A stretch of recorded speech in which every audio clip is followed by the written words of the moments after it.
German Catholic Women in Rebellion Against Rome, from Forums of the Virgin Mary.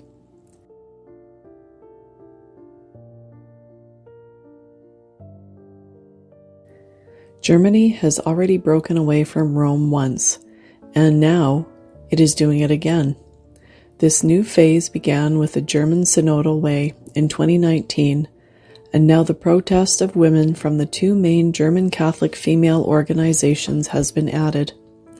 They want to stop calling themselves Catholic, yet they want to remain affiliated with the Universal Catholic Church, even as they campaign to build a new church with a different morality, structure, and authority.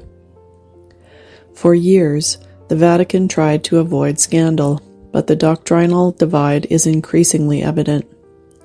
Stay with us as we explain how and why German Catholic women are separating from the Universal Church and the risk that this rebellion might spread to other countries. Protestantism was born in Germany with the Lutheran rupture, but today the process is more subtle. The German Synodal Way does not formally declare schism, but it promotes changes that contradict the magisterium.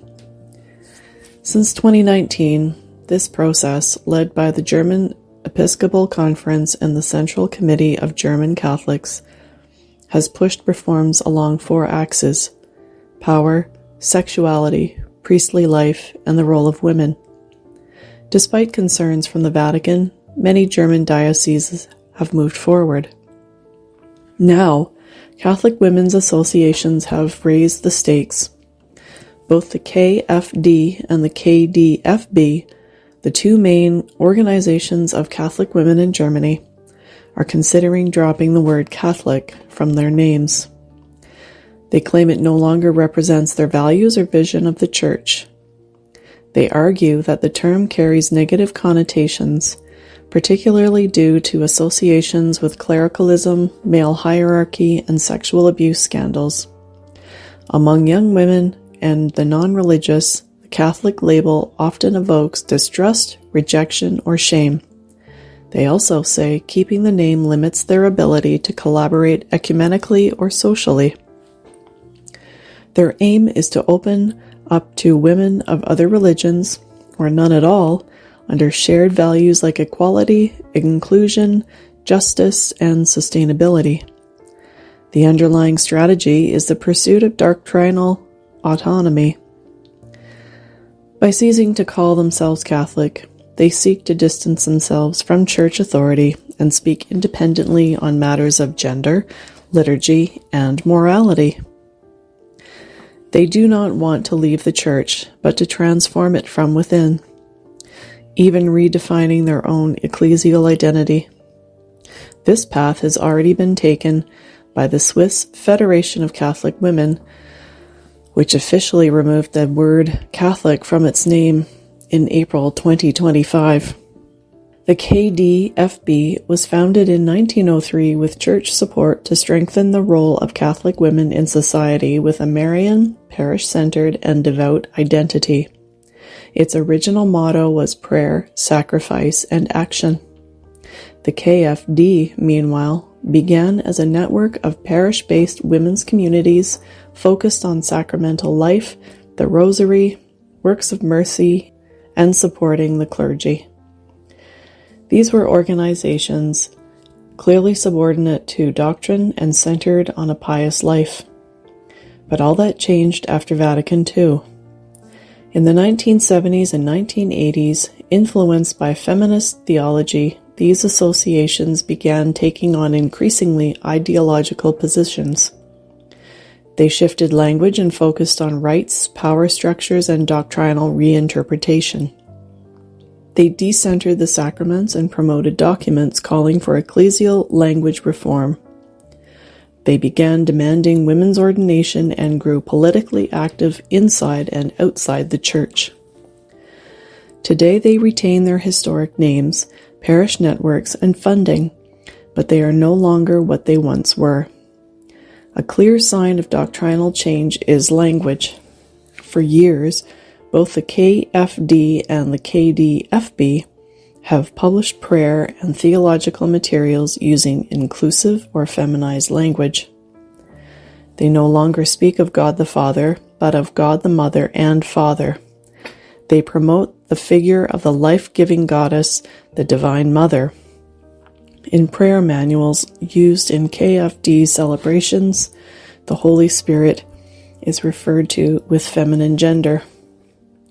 Some reinterpret the Trinity as the Creator, the Mediator, and the Inspirer. At official events like Preacher's Day or Women's Ecumenical Days, images of the Divine Sophia are used instead of the Holy Spirit. Traditional hymns are rewritten to remove references to Jesus Christ or the Son of God, replacing them with neutral or feminist symbols. In 2023, the KDFB published a dossier titled Naming God in Another Way, which stated that patriarchal language prevents women from fully experiencing the divine and must be reformed. One of the most disruptive recent episodes occurred in May 2025. For over 2 weeks, the KFD organized the 4th annual Preacher's Day, where lay women preached during the liturgy, including giving homilies at Mass, something expressly prohibited by canon law. The event was held in over 100 parishes. Women went up to the altar, interpreted the Gospel, gave exegeses, and offered new interpretations of the Word. The KFD described this as a way to implement the synodal resolutions recognizing women's right to preach. They are not seeking an open break, but an internal and persistent transformation. These associations have not abandoned the Church, but seek to redefine it from within. They do not give up their offices, institutional recognition, or financial support. They continue to be invited to official events, receive state subsidies, and hold roles in diocesan councils. The Vatican has already warned about this model, a parallel church that keeps outward appearances but promotes contradictory doctrine. This rupture no longer needs to be declared. It is established through facts, changes in liturgy, language, symbols, and structures. The KFD and KDFB have publicly supported synodal reforms, ordaining women to the diaconate and priesthood, abolishing clerical celibacy to allow married priests, blessing homosexual couples in liturgical ceremonies, and parish governance shared with lay people in roles traditionally held by clergy. They also promote a new moral theology that relativizes sin, reinterprets sexual ethics, and challenges ecclesial authority. During the previous pontificate, the Vatican issued several warnings. The Congregation for the Doctrine of the Faith reiterated that women's ordination is definitively ruled out, and that preaching at Mass is reserved for clergy, yet no explicit sanctions or strong measures followed. The hope was to reform the disobedient through diplomacy, but disobedience continues and grows. And now we are under a new pontificate. How should the Church handle this? One great danger is contagion. The removal of Catholic in Switzerland has been praised by like-minded groups in Austria, Belgium, Canada, and parts of Latin America.